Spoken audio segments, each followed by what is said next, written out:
C'est l'événement culturel de cette rentrée 2018. La nouvelle maison pour tous, le Feuillade, a été inaugurée début octobre.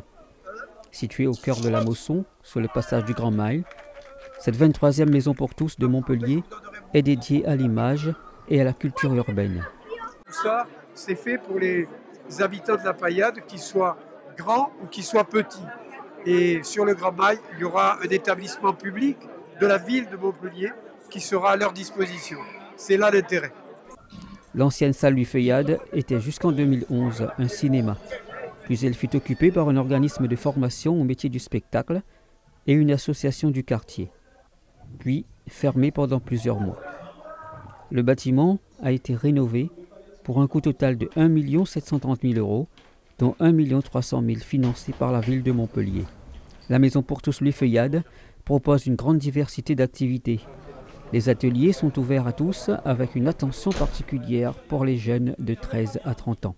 Ils en avaient plus que besoin, même il était primordial pour les habitants du quartier qui n'avaient pas accès à la culture. Vous savez, si les jeunes enfants, parce que à la base c'est beaucoup pour la future, pour les jeunes enfants. Moi, en fait, ici, c'était l'ancienne diagonale. Moi, j'ai de grands souvenirs ici. Les premiers grands films, enfin grands dessins animés, on peut appeler ça des films, Le Roi Lion, etc. C'est ici que je les ai vus, c'est dans ce cinéma. Donc c'est des souvenirs que j'ai 34 ans maintenant et je me rappelle comme si c'était hier. C'est des souvenirs qui sont ancrés en moi et c'était mon premier impact avec le monde du cinéma.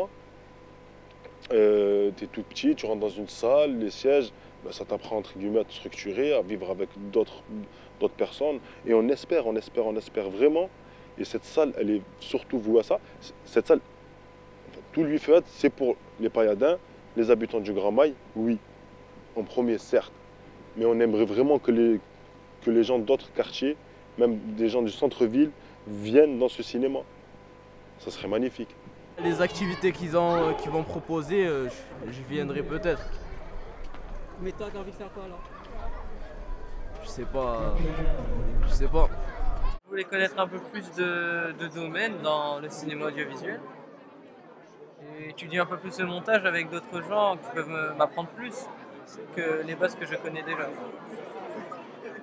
Donc c'est tout.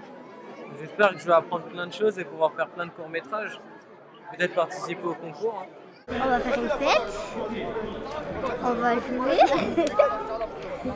on s'amuse. Le cinéma, les événements, je compte vraiment utiliser ce moyen qu'ils nous ont donné pour voir autre chose. Il y a beaucoup d'associations dans le quartier, mais en fait, il n'y a pas de vie associative ici. Donc du coup, les enfants ils sont laissés à eux-mêmes, il n'y a pas grand-chose, les jeunes c'est pareil. Et j'espère qu'avec cette maison pour tous, ça pourra faire changer les choses. Voilà. On recherche qu'il y a des films, qu'il y a du théâtre et qu'il y ait de la convivialité, qu'on arrive à se trouver, à avoir des réunions et pouvoir en parler de ce qui se passe à la Paillade, pour la réussite de la Paillade, pour le bien-être de la Paillade. Ce bâtiment de 600 mètres carrés abrite une salle de spectacle de 130 places où une quarantaine de représentations seront données par an, une salle de cinéma d'une capacité de 90 places ou encore un studio vidéo entièrement équipé pour l'apprentissage de l'audiovisuel. À l'occasion de l'inauguration, des artistes montpelliérains se sont produits sur le parvis de la Maison pour tous, pour le plaisir des habitants. Maison pour tous qui est ouverte du lundi au samedi. La haine c'est qui se face à ses attaques, la haine c'est qui se